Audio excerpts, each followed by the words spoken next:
Hey everybody, Jeff and Jourdan Johnson here, and this is Open Spaces Podcast. Yeah, we are just two worship leaders that have been in ministry for a while. We have not historically been podcasters or preachers or teachers. We have never done this. Yes, never have we. But here we are. What we have is a miraculous story of God's faithfulness, and we want to share it with you in hopes that maybe it can unlock something for you too.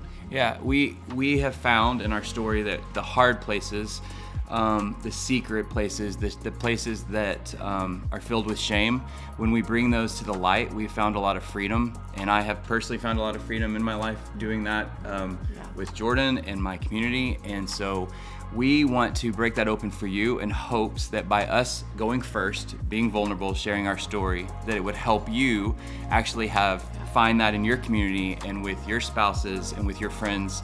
And so that's our hope with Open Spaces, that we're willing to go first and throw our life out there in hopes that it would bring you freedom and hope in the future in your own life.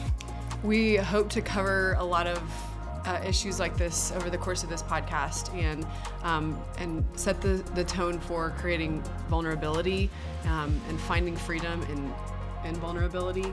And so the first step of that for us over the course of these first few episodes, is just us sharing our story and how we have seen God. And it's uncomfortable. Yeah. But we're going to go there. We'll fumble through it, and we're going to do our best to just explain what we have seen God do, and in hopes that will unlock something for you, help you see another possibility for your life that maybe you didn't think was possible. Yeah. So welcome to Open Spaces. So we're going to go back to the year 2000. Mm-hmm. We met for the first time. Yeah. I remember meeting you. I had just finished my freshman year at Florida State, and I was had come to work at this church for the summer, and it was a new church, so there wasn't yet a worship pastor or anything. And you and I were going to lead worship together. So we met at church one day, and I was actually dating someone else at the time, but I was immediately struck by my looks. Your dashing good looks. My at that you point it would have been Banana Republic slides. My cool, awesome Abercrombie, which is now come back around. I think it was like a Nautica polo or something. Okay, sorry. But you were so just nice and fun, and just completely no walls. You were not trying to impress anybody. You were just like super just winsome in your personality. And I feel like that was, I immediately noticed that about you. Is like, this guy is, he's different. Like, he's not trying to impress anybody. He's just a normal guy, that a normal fun guy. And I knew you were fun from the start. Just a regular, normal, fun guy. And I remember when we walked into that rehearsal, that first thing I remember is like when you started singing, I was like, who is this angel of a voice? And was blown away by just listening to you sing. And then we started having all these connections and started talking that night, even at that rehearsal. Just all about all these things that we were like, oh, you too, you like that, you like this. And it was just kind of an instant like, all right. Yeah, we had a lot in common in terms of the things that we enjoyed, and really music was the biggest thing. Yeah. And worship music and leading worship, and for you, it was country music. Yep. And wanted to be a country music star. Still to this day. Yeah, still love it. And we were both very impressed by the female vocal. Like, we were always talking about our favorite female vocalists. But we got to be very good friends that summer, and really just spent a lot of time together. And it was really very wholesome, just so fun. And we would laugh, and we would go hang out and go shopping and go eat, but really we were always singing and just bonding over that. I was 22, you were 19. Yeah. So we were meeting, and in very different stages in life, though. Yeah, you had graduated from college and had a big boy job. I was MIS finance major, so I was working as a consultant. Well, at that time, I was programming computers. Yes. Which, if anyone knows me now, you would never guess that about me. Truly. Since I don't know how to work a GoPro.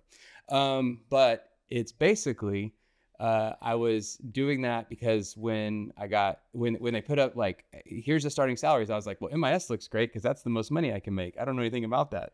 But I jumped into my corporate job. You were you just finished your freshman year in college. That's right. Which feels like it's close, but it is very different lifestyles. When I'm moved to Dallas, and now from college, I'm in Dallas working my corporate job, serving the church. And like, that's what I loved the most, being there on Sundays and being at the church. But during the week, I was a totally different life than you. That's right. Yeah.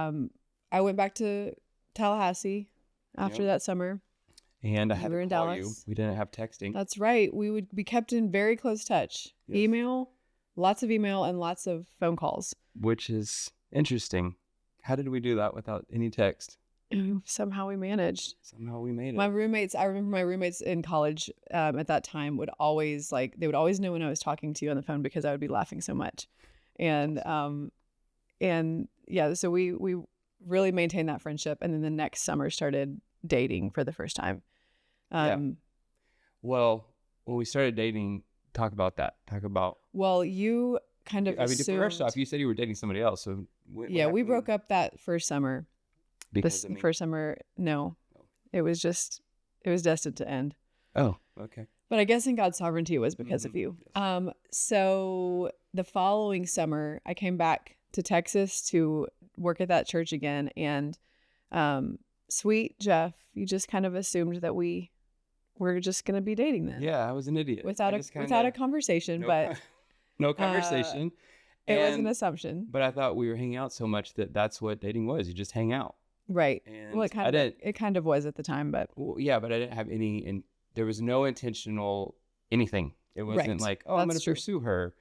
You taught me a lot about pursuing somebody and pursuing a woman, which I didn't know anything about. I didn't have that modeled for me, so I didn't really understand, like, what is it like when you're dating someone to actually, like, go and pursue them? Right. So I just kind of was like, we're hanging out. Obviously, we're dating. And I remember even at one point, I think when somebody asked, weren't we together when somebody asked, are y'all dating? And I said, yeah. And then we left and you said, hey, can we have a conversation? Yeah, I think my face said something different in the conversation. And I read the room and I knew that, okay, so there's something different here. But then that led us into our conversation about, like, are we dating? Are we not? Yeah. And that's how we started dating, though. Yeah, I held off a little bit. Oh, okay. But then, I don't know, probably a week. But then came back and we started dating. Okay. And then I went back to college. We dated long distance for a bit. And that just kind of naturally fizzled from different seasons of life. But I did, well, I was in college. Oh, yeah. You were in the corporate world. Our communication wasn't great.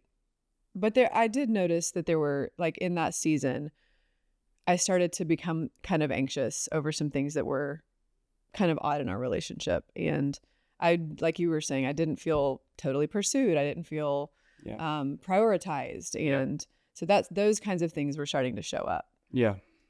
So I ended that round. We had been dating for how long? Probably 9 months or so. Okay.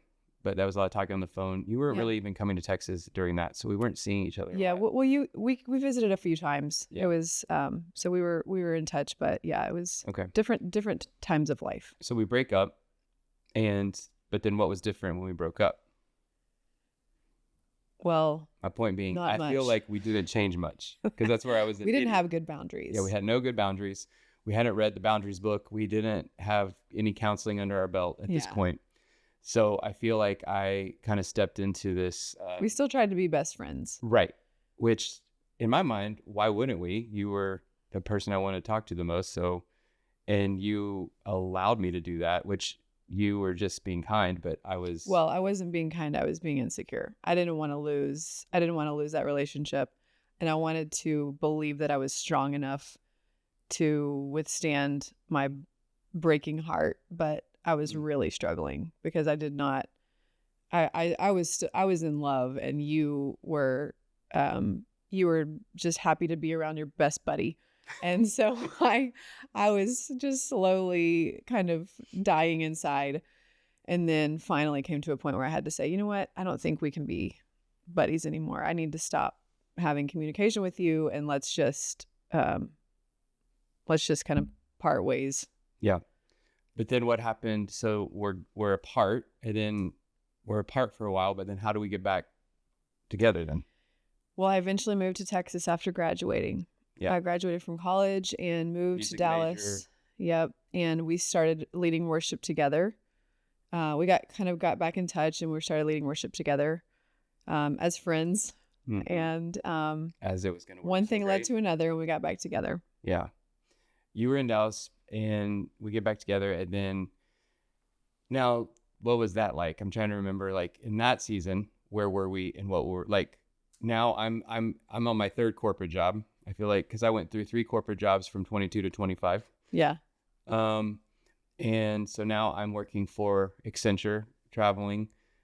At that point, right? I'm traveling. Well, no, you had quit your job at that point when I moved. You were leading worship full time. This is after that. Yeah. So you had quit your corporate job. You were a full-time worship leader. I moved into town and try to figure out life as a college graduate and aspiring worship leader. Move into town. Yeah, I came into town in your wagon. So you're in Dallas, and then now we're together and hanging out all the time, leading worship at church. Yep. And that was our that was a long stint. So how long were we together for that? That was probably 7 years from when we met. Okay. 6 or 7 years from when we met to that point. Okay. During that was the we're leading worship together. Mm-hmm. We love music. We were just loving being together, and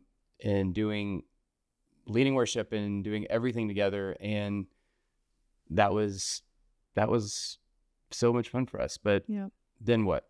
So we had been dating, we on and off at this point for quite a while. And let's talk about our faith journey up to that point as well. So I came from a great Christian family, Southern evangelical, and my born and raised in the church. My parents were as well. So I had a really strong faith foundation, and I accepted Jesus as a child at church camp. And really at all my life to that point, I had, I would say, a very strong faith, and loved the Lord, loved the things of God, loved the church, was very active in church, and had great Christian friends.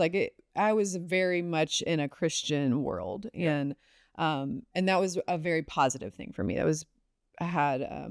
really at that time thought, like, I have a great Christian heritage and faith, and I had been involved in my campus ministry at Florida State and made amazing friends there. So I would say also that not much had my life at that point had challenged my faith. I was pretty black and white in my thinking.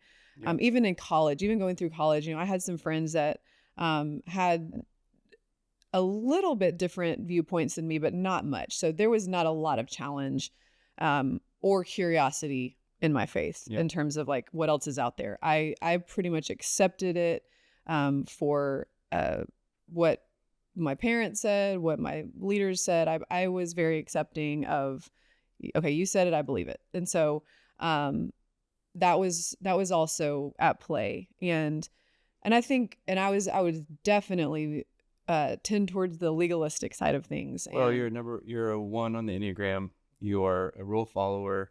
Yeah. And so people very much a performer. This is following Jesus. And so that's how you're like, great. So you tell me what to do, I will do it. Yeah. And I'll do it well. Exactly. Yeah. And for me, I grew up with, I would say great faith. Like my parents were believers and took us to church, and we would go to church. But I grew up in the Lutheran church, and then even through like catechism and getting confirmed in high school and taking the Lord's Supper for the first time. It was very much like sacraments were the main thing talked about, and it was very much some like rules Mm-hmm. for me, but it was a real faith from my parents and leading us and, you know, praying and wanting us to know the Lord. Would you say it played into like your day to day? No, no, I would not say that it played into day to day. I think it was like, that's what we do on Sundays. I go to church. Like yeah, of course I'm a Christian. Sure. That's kind of how I thought about it. But that was all growing up. And then I think it was, you know, again, my love for music, like I remember playing I was like a kid playing the organ at the Lutheran church. Like, I didn't know you played the organ. I did. I played the organ in that. That's amazing. In those services, they let me. You know, you can imagine how great that was. But that's the size of the church. That's awesome. They let me, and so I was doing like music even in church then. Yeah. But it was just like I loved music, and I needed to go to church, Right. and so that was it. Now, fast forward to when I went to college, and I'm at Texas Tech at college, my junior year. A friend invited me to go to this college conference, and I had started going to like a church in town that was known for like great music, you know. And so like I'm going there, don't really know many people, but somebody invited me to go to a conference. I was like, yeah, I'll jump in. I have nothing to do, and I was super. Speaking of, you said earlier you're insecure. Well, like all of college, I'm really insecure. Growing up, I never. Side note, but I never like played sports. Never played anything that was like a typical guy. So I felt very much like less than, other than. So like Sure. even with friends, I was like, I was insecure. Like I didn't know how to be around guys and like know people. And so when somebody asked me to go to this conference, I was like, oh, this will be a great way to like meet people, know friend, have some friends and get to know people. So I go to this conference. And it was the conference was called Passion. It was in 1998, my junior year. And it was like for the first time I was in church. Yeah. And it was the first time that, you know, it was all about before that, like God and knowing and following rules. And then at this conference, it was, there is this person, Jesus. And he walked this earth and then his, like our place here is to follow him. This is what we're supposed to do. But it was like my eyes were open to everything, and it was the most like truly eye-opening experience. And it was like when I experienced what worship was at that conference, and it changed everything. I mean, my eyes were open. I was like, I remember making all these promises to God in that moment. I was like, I will never go back to all the things that I've been doing, the way that I've been living, making all these promises in my, you know, brand new faith of like, totally. I got this, God, you and me were, you know, so everything felt new, felt like super passionate. I got home, wrote all my friends letters, like, you got to know this person, Jesus, and like telling everybody about him. And I was so excited. And that's what led me into like the desire to want to serve the church more and more. Well, I remember that was a big part of my first impression of you in that first summer. Even you were still, I mean, you were a pretty new believer still, maybe a couple years into your faith journey. And I remember thinking, would you say you were discipling me? Not at all. I did not ways. Feel like that. Yeah. But I noticed that you had such a deep love for Jesus, and I was so refreshed by it because it was so genuine, and it was like this. It was almost like this childlike excitement when you would talk about Jesus and when you would talk about your salvation and you would talk about church. Like you were so genuinely pumped to serve him. I mean, anything you could do for the church, you would do. I mean, and it came out of the most beautiful and sincere space of your love for Jesus. And I remember thinking, like, almost being taken aback because that's not how I necessarily felt. Like I couldn't relate to that. And I had been a Christian for, you know, a long time. And I was like, wow, this is really real for him. Like he's so in love with Jesus. And like, am I? I mean, I would feel the difference of like this. I know how to do this Christian life really well, but like he really loves Jesus. And that was very appealing to me. And so I remember very well thinking, you know, noticing that about you. And and it would lead me ultimately to be inspired towards that for myself. Yeah. So let's talk about how kind of picking up in our dating, that's kind of what laid the foundation for where we were. But in that, moving to Texas, we're dating, we're in the same city, we're trying to do this relationship, and it was getting serious, and we were Yeah, I remember it was getting serious, but again, I was still like, you're my best friend. And sure. do you remember I remember exactly where we were driving, like on 183 in Dallas. And we were in my sports car. Yeah. The time that I had my cool sports car. And we're driving down the road, and we were talking, and I think we were going on a date or something, and you said, I love you. And I said, thank you. Every girl's dream. It is every girl's dream. And I just got so nervous. I was like, she just said, I love you. Yeah. And I said, thank you. Yeah. That was a red flag for sure. And there's another breakup, people, in the story. It's coming, but yeah. Obviously. Yeah, red flag for sure. But it like struck me of like, okay, like I didn't know that we were going there. Mm-hmm. Now, but what's crazy is we're like, what, 7 years in? What year? Yeah. I mean, we were many years into Yeah. dating. Yeah. So it shouldn't be a shock, but at the same time, it kind of tells where I was and how I was processing and thinking Right. of like, well, we're just together, and I don't have to think about marriage yet. And it wasn't on my radar. Like, Yeah. I was like, well, we're obviously in each other's life, and it's awesome. But you were, and I started being kind of picking up on that kind of stuff and thinking like, well, we have known each other for a long time, and we have been dating for a long time, and we're here in our mid-20s, and comparatively speaking, many people would have gotten engaged by that point, of my friends, and right. Which makes a lot of sense why you were insecure. Sure. For a lot of reasons, but like I definitely contributed to that in ways that I wasn't intentionally doing that. Right. Everyone no, would make you feel insecure, but you weren't. But I was noticing like, okay, he doesn't seem capable, and I think I even realized that he doesn't seem capable of pursuing me in the way that I feel like he should pursue me, or that he should, or that I need to be treated, or, and so those things were becoming red flags, and they weren't congruent with where I felt like we were, in terms of how well we knew each other and how much time we had spent together, and how deep I thought our relationship should be. So I am way further down the line than you in my affection and my heart and in my plans for the future. And so that started becoming some tension points for us. Yeah. So we actually, which we always say is we would never say to anybody at dating, go to counseling. Yeah. But your parents, at that point, your parents were like, hey, we'll pay for some counseling. Y'all should go to counseling and figure this out because you've been together so long. Yeah. And so we had gone to a counselor a couple times. Yeah. And at that time, I remember the main issue together. In our, we were, just to be right, clear, we went doing together. couples counseling. Yeah. So as a dating couple. The main issue I think at the time was like, you didn't want to have kids, and I did, and we're talking about the future. Like, I just want to have kids. Like, I don't want to get married yet. So that was kind of like the angle we were coming at it from. Yeah. Yeah. So we're struggling through our relationship again. Yeah.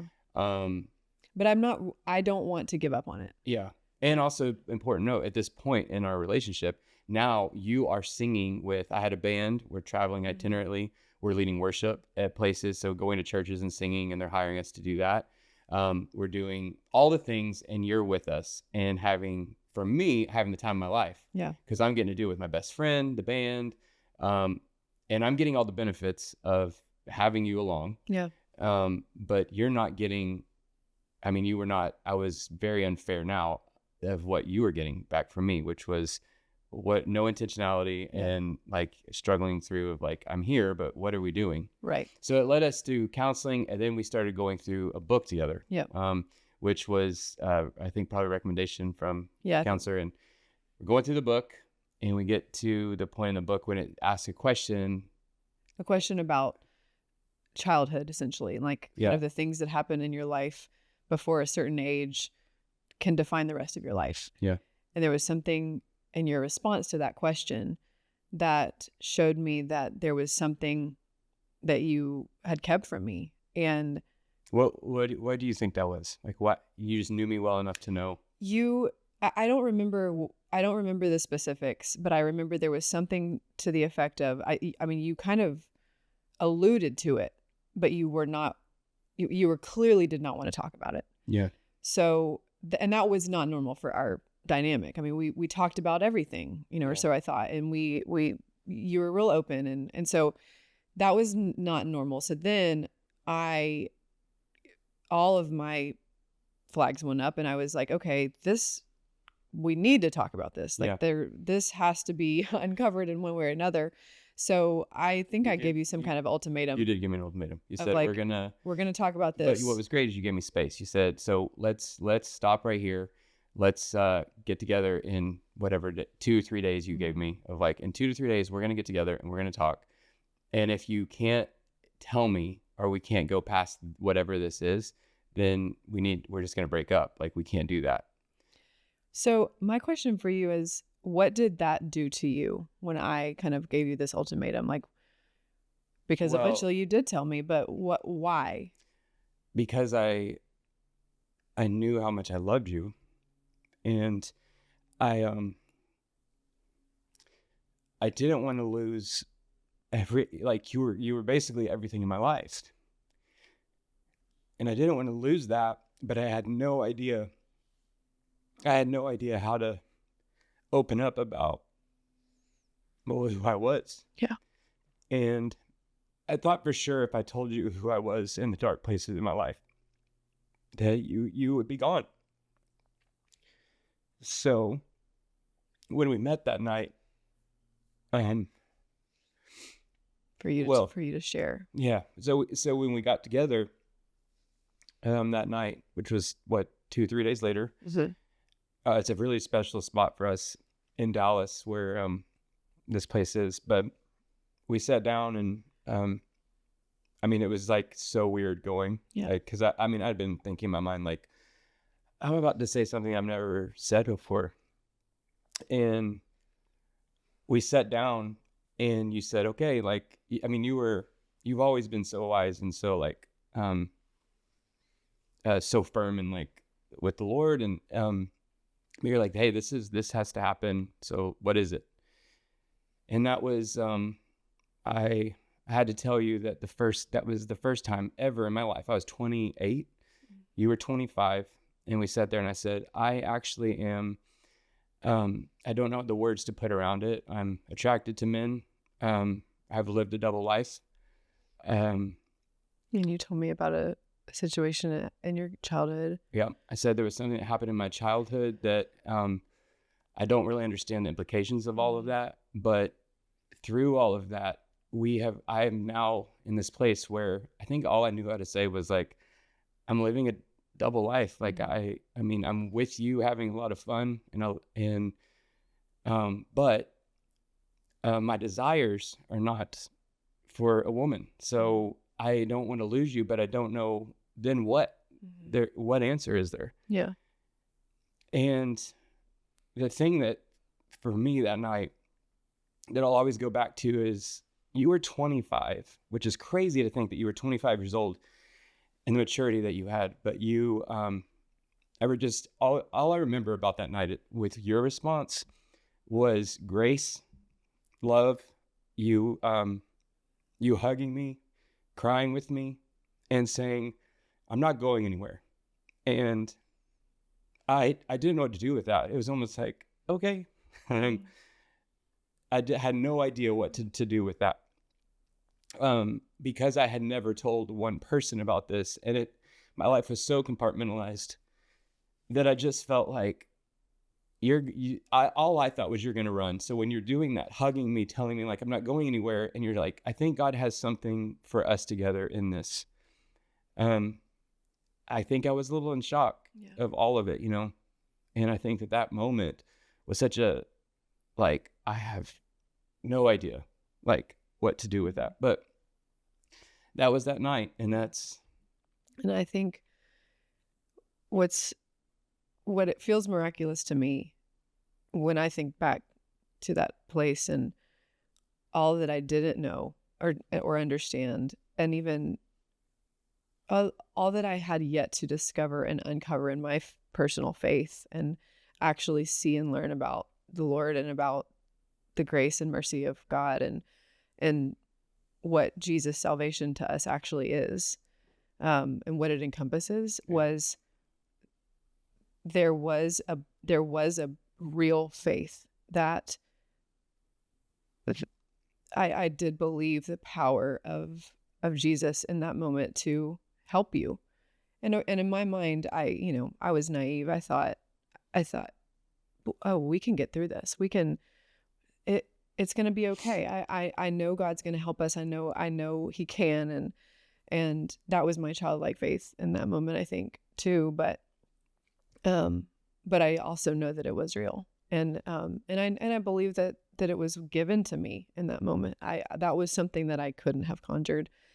And something I've never asked you in that moment was, were you thinking, do you have any idea? Were you thinking like, well, because you had no history or knowledge of someone who struggles with same-sex attraction, and it was kind of like blindsiding to you, but here you are with me. Were you thinking like, oh, you can change me, or like I'll love a woman, or like? I'm sure I was. Like, I think, I didn't have a lot of time to think about all of my beliefs about that, but I do think even in the days after that, I thought, oh, I think God will take those desires away. I think God will, make this. I'm certain I believed that, that you would be totally changed, and that your desires would change. And so, yeah, I definitely was choosing to believe that in those moments and in the days to come. Which is, God uses all things, because even the childlike faith that you had was what led us to keep pressing through together. Because if you would have known the road that was coming, I don't know that you would have fully been able to operate in the same in the same vein that you did that night. Yeah, I agree with that. But I'm so grateful that he gave us both what we needed in that moment. Yeah, me too. That was one of the scariest moments of my life, to have to sit and tell you the truth of who I was. Yeah. If I hadn't have told you that, we wouldn't be sitting here today. Right. I just think for people, anyone hearing my voice right now, I think what I would want to say to you is, vulnerability is hard. But what I've noticed and lived is, when you're vulnerable, other people are vulnerable back. Right. But taking that step and saying, I'm going to open up about the thing, the addiction, pornography, alcohol, all the things that people might not relate at all to a same-sex attraction story. But we can all, as humans, relate on some level of the thing that we're ashamed of, or the struggle, the desire that we have that we wish we didn't have. And that thing is the thing that can either imprison you or set you free in a beautiful way, depending upon how you handle that thing. Yeah. And the plan of the enemy is to keep you in secrecy and silence. The plan of God is to take those things and to redeem them. Yeah. And so where redemption for us has happened is only because the step of vulnerability that I took in that moment. But it was absolutely like the craziest moment, which I just, obviously through my voice and my tears, you can hear again. And we're how many years past that. Yeah. But thank God that I took that step. And I would hope that people listening to our voices throughout all these podcasts will take steps to be vulnerable to the one person. Take the step to the one person that you feel like you can trust, and tell them, and just see how it's received. Yeah. And I would pray that the person listening on the receiving side, that for you, that you might be the person that someone will trust. And if you're the person that someone would trust, what will you do when somebody says that thing to you? Yeah. Because a lot of what I tell people is, your first initial reaction to people is what people will remember forever. So my remembering you is a hug, an embrace. I'm with you. I'm not leaving. And that is what ultimately changed me. But that is ultimately who Jesus is. Right. He moved towards that person. He didn't move away from them. And so if there's anybody in your life that has said, I'm moving away from that, that's not Jesus. And Jesus moves towards that. And so I just want to encourage the listener that on both sides, the person that today someone might come to you and say, hey, this is my reality. Love them, embrace them, deal with the hard questions in the future. And you don't have to have all the answers. You don't have to have all the answers. Deal with it. But love them in that initial response. And I feel like that would be the win. It's the first step to freedom. Yeah. It's important to recognize that in making that step, you kind of have to get up to this point of, I might blow my life up right now. If I say this thing, if I open up in this way, if I reveal this truth, my life might explode. And that's obviously why people don't talk about their hard things. Because there can be so much on the line. And I think that's what you were facing in that moment. And that so many have to get to that place. And it's like you're standing on the edge of a cliff, and I'm doing it. Yeah. And so that last step is for sure the hardest. But if you think about how much bondage you've been in, how much, torturous darkness that you had been in up to that point, I think there almost has to be, it's like almost the practical question of like, what's, if there's a possibility of there being something else, something that's better, something that's more free, that I could possibly like lose this burden off my shoulders, then that's going to be the thing that drives you to take that step. Yeah. And it's very scary and feels impossible. But if you have a truly safe place and someone that loves you, that we've heard countless stories, and we've experienced those stories with people where when you're met with the grace of Jesus, it's something that you can't fathom until you're right there. You can't fathom what it is like to be met with the grace of Jesus until you actually step into it. And so I think we're just here to say it's worth it. Yeah. It's worth taking the step. And there is great freedom on the other side. Yeah. Well, there it is. That is my story, and I just said it all. So that is what we're doing here in Open Spaces. We're going first. We're being vulnerable. We're going to get way more into all of that, and that's what we're doing. Why are we doing it again? Let me remind you that we're sharing our story. We're going first. We're being vulnerable in hopes that it will break something open in you, that y'all will be able to see our story and know what's possible, and live in freedom yourself and talk about the things that you don't think that you can talk about that are extremely hard. And so our hope is that you will get to that place as we've gotten to that place. And sorry if it's a little uncomfortable, but that's the truth for us and where we're sitting. That's right. And next time you're going to hear more from Jeff. So we are very glad that you're on this journey with us. Stay tuned, stay in the mix, because we're going to kind of gradually unpack a lot more. And next time we're going to hear a lot of the specifics about what it's been like for you to walk in same-sex attraction, the struggles, and some of the victory, the freedom that you found along the way. So you're going to want to hear from us, or from Jeff on that next time. And also you can make sure to journey with us on openspacespodcast.com. You can go there and follow along with us and check out who we are, learn more about what we're doing. That's right. And we'd love for you to do that, to stay connected with us. So we'll see you next time on Open Spaces. Thanks, y'all.